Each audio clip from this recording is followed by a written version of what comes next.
Hello dear students, in today's session we are going to discuss some objectives on professional practices. So let's start today's session.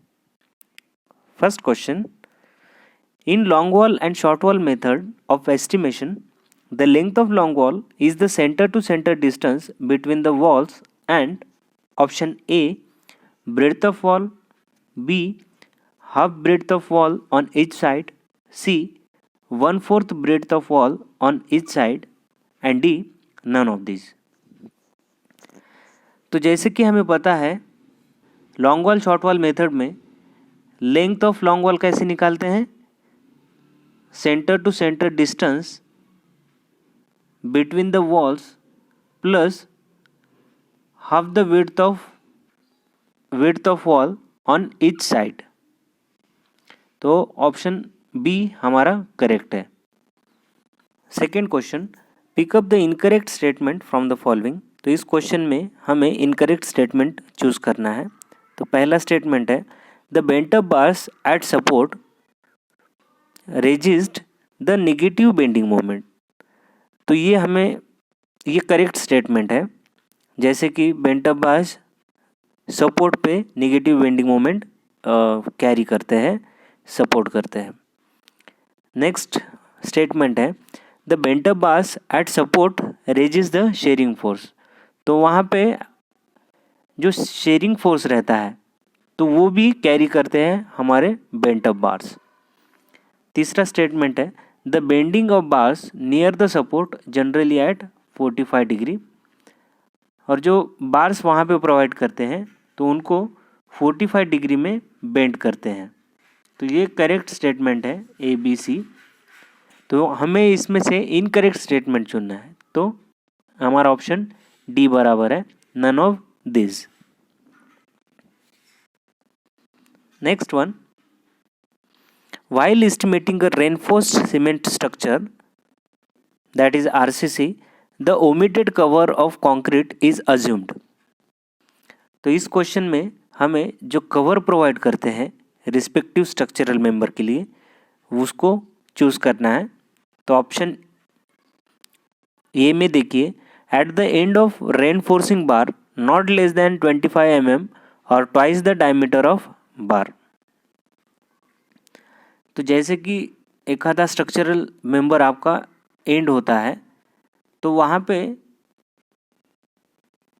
ये समझो beam है, तो यहाँ पे ऐसा reinforcing ख़त्म होता है एंड में.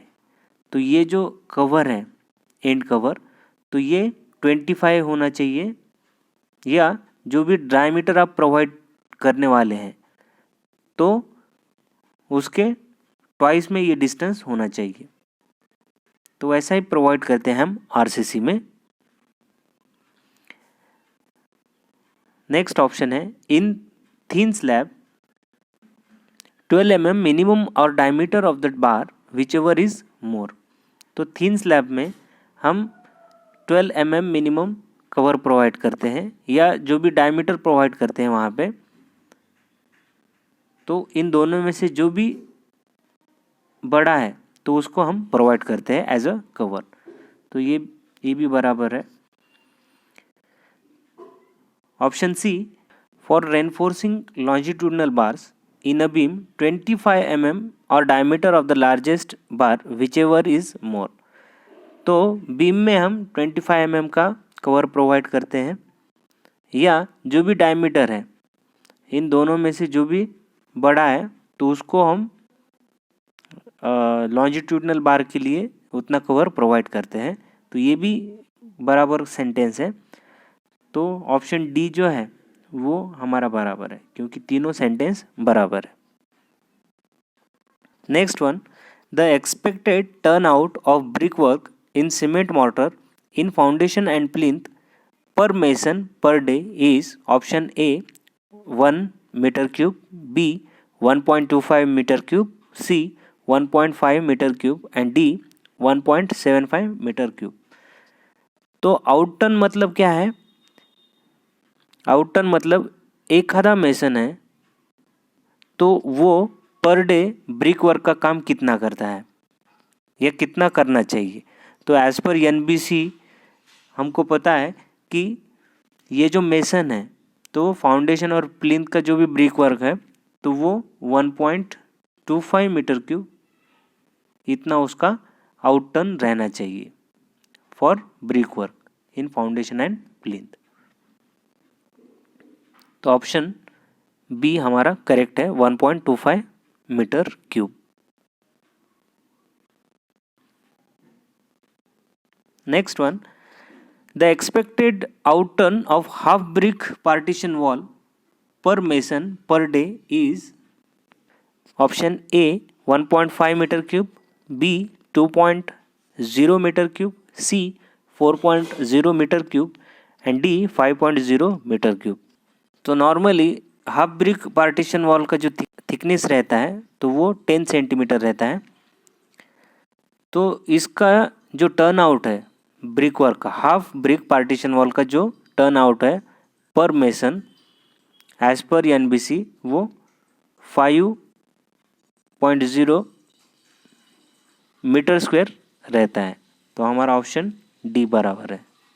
Next one, the expected outturn of cement concrete 1:2:4 per mason per day is option A 1.5 metre cube, B 2.5 metre cube, C 3.5 metre cube and D 5.0 metre cube. तो सीमेंट कॉन्क्रीट का जो आउटटर्न है तो उसका प्रोपोर्शन दिया है cement concrete का 1:2:4, तो वो आउटटर्न कितना होना चाहिए पर मेसन। तो एज पर एनबीसी वो आउटटर्न होना चाहिए 5.0 मीटर क्यूब। तो हमारा ऑप्शन डी करेक्ट है।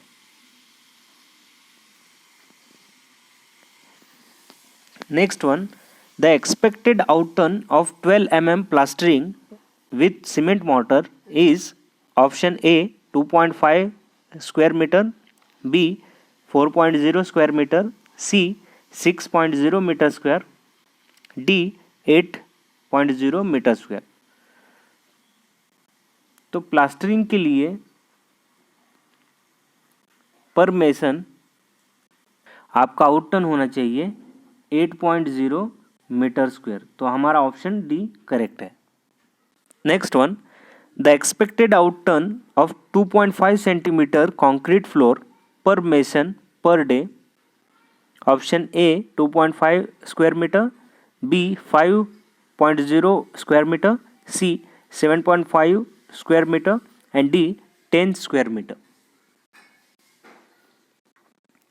So as per NBC, the outturn for cement concrete floor per mason, it will be 7.5 meter square. So our correct answer is C, that is 7.5 square meter.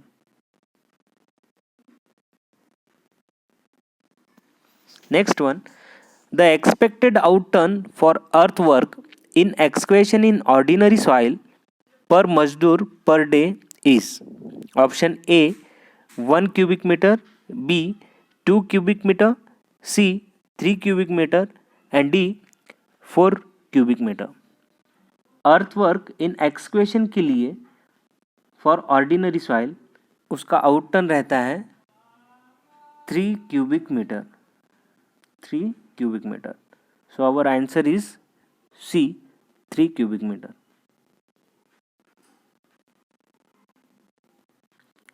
Next one, pick up the correct statement from the following. तो हमें इसमें से correct statement choose करना है।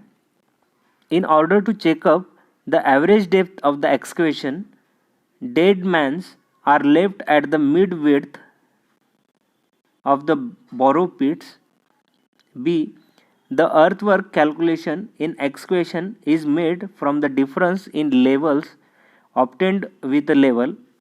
C, earthwork in excavation to form the road embankment includes the formation of concrete profile and depositing the soil in the layer, and D, all of above। तो इस question में हमें correct statement choose करना है, pick करना है। तो statement ये देखिए, in order to check up the average depth of the excavation dead mans are left at the mid width of the borrow pit. तो डेड मैन्स क्या रहता है, जो भी एक्सकेवेटेड लूज मटेरियल पिट में रहता है, बोरो पिट में जो भी लूज मटेरियल रहता है तो उसको हम डेड मैन्स कहते हैं। तो वो हमें जो बोरो पिट का विड्थ है तो उसके मिड में वो प्लेस करना चाहिए। तो ये करते हैं एवरेज डेप्थ मिलने के लिए। तो ये करेक्ट स्टेटमेंट है। Next one, the earth work calculation in excavation is made from the difference in level obtained in the level. तो अर्थ वर्क का कैलकुलेशन कैसा करते हैं, जो भी अभी वेरियस लेवल्स है, अलग अलग लेवल्स है, उसका डिफरेंस लेके जो भी आपको अप्रोप्रिएट लेवल प्रोड्यूस करनी है तो उस हिसाब से उसका लेवलिंग करते हैं। तो ये भी करेक्ट स्टेटमेंट है। Option C, the earth work in excavation to form the road embankment includes the formation of correct profile and depositing the soil in the layers. तो ये इस स्टेटमेंट में जो भी रोड का एम्बैंकमेंट है तो उसके लिए जो अर्थवर्क रहता है, सबसे पहले आपको उसका प्रोफाइल डिसाइड करना पड़ता है, मतलब फॉर्मेशन लेवल आपको डिसाइड करना पड़ता है और उसके हिसाब से आपको जो सॉइल मटेरियल है तो वो लेयर में वहाँ पे प्लेस करना पड़ता है। तो ये भी करेक्ट स्टेटमेंट है। तो हमारा ऑप्शन डी बराबर है, all of above. Next one, pick up the incorrect statement from the following. तो यहाँ पे हमें इनकरेक्ट स्टेटमेंट चूज करना है। Option A, lead is the average horizontal straight distance between the borrow pit and the place of spreading soil. तो lead क्या रहता है, लीड रहता है हमारा जो भी हॉरिजॉन्टल डिस्टेंस है from the borrow pit and the place where spreading soil, मतलब जहाँ से हमें जो मटेरियल लेना है उसके सेंटर से, वो बोरो पिट के सेंटर से लेके जहाँ पे वो प्लेस करना है तो उसको हम लीड बोलते हैं। करेक्ट स्टेटमेंट है, बट हमें इनकरेक्ट स्टेटमेंट चूज करना है। Second, the lead is the calculated for the each block of the excavated area. और लीड जो है हर ब्लॉक के लिए अलग अलग हमें कैलकुलेट करना पड़ता है, क्योंकि उसका जो डिस्टेंस रहता है वो वेरी करता है, इसलिए लीड हर ब्लॉक के लिए कैलकुलेट करना पड़ता है। तो ये भी करेक्ट स्टेटमेंट है। C, the unit of lead is 50 metre for a distance up to 500 metre. तो ये जो लीड का डिस्टेंस है या यूनिट है तो उसे हम 50 मीटर से लेके 500 मीटर तक कंसिडर करते हैं एज पर IS 1200। Option D, the unit of lead is 1 kilometre where the lead is exceed 2 kilometre. तो ये हमारा गलत स्टेटमेंट है, इनकरेक्ट स्टेटमेंट है। तो ऑप्शन डी हमारा बराबर है। Next one, if the internal dimension of room 5 metre by 4 metre and width of wall is 0.3 metre, then what is the centre line length of the room. तो इस question में हमें centre line length निकालना है जिसका dimension है 5 by 4 metre और wall का विड्थ है 0.3 मीटर। तो ऑप्शन ए दिया है 18 metre, B 18.5 metre, C 19.2 metre and D 20 metre. तो सबसे पहले हम centre to centre distance find out करते हैं रूम का। जैसे कि 5 बाय 4 मीटर का है तो 5.3 मीटर इस डायरेक्शन में, हॉरिजॉन्टल डायरेक्शन में सेंटर टू सेंटर डिस्टेंस है और वाई डायरेक्शन में 4.3 metre centre to centre distance है। तो ये एक रूम का ब्लॉक है तो इनको हम 2 से डायरेक्टली मल्टीप्लाई करेंगे और जो आंसर आएगा वो हमारा सेंटर लाइन लेंथ रहेगा। तो इसका रहेगा 10.6 प्लस 8.6 मीटर। तो इनका टोटल होने के बाद हमारा आंसर आएगा 19.2 मीटर। तो हमारा ऑप्शन सी करेक्ट है।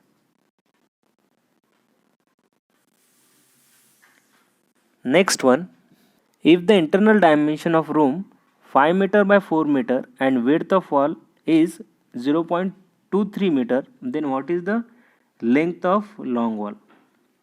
तो जैसे कि ये 5 बाय 4 मीटर का रूम है, तो हमने लॉन्ग वॉल कैसे कंसिडर करना है, जिसका लॉन्गेस्ट लेंथ रहेगा। तो ये डायरेक्शन में 5 मीटर है, तो वॉल थिकनेस कितना है 0.23 मीटर। तो हमारा लेंथ ऑफ लॉन्ग वॉल क्या आएगा 5 मीटर। ये तो इंटरनल डायमेंशन है इस डायरेक्शन में, हॉरिजॉन्टल डायरेक्शन में, plus half width from this side and half width from this side. तो वो टोटल विड्थ हम यहाँ पे ऐड करते हैं, तब जाके हमें टोटल लेंथ ऑफ वॉल मिल जाएगा। तो वो है 5.23 मीटर। तो option B is the correct answer. Next one, if the internal dimension of room 5 meter by 4 meter and width of wall is 0.23 meter, then what is the length of short wall। तो यहाँ पे हमें short wall का length निकालना है। जैसे कि ये 5 बाय 4 मीटर का रूम है, तो शॉर्ट वॉल हमें ये कंसिडर करना पड़ेगा।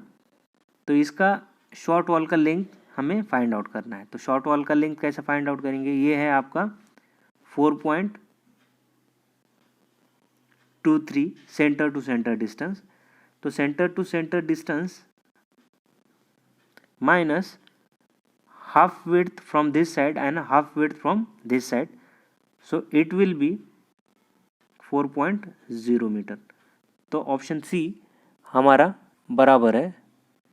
Next one, in centre line method total length of centre line is equal to centre line length minus option A 2 into half into depth, B 2 into width of wall, C number of junction into half the width of each side, and option D number of junction into half the depth of each side।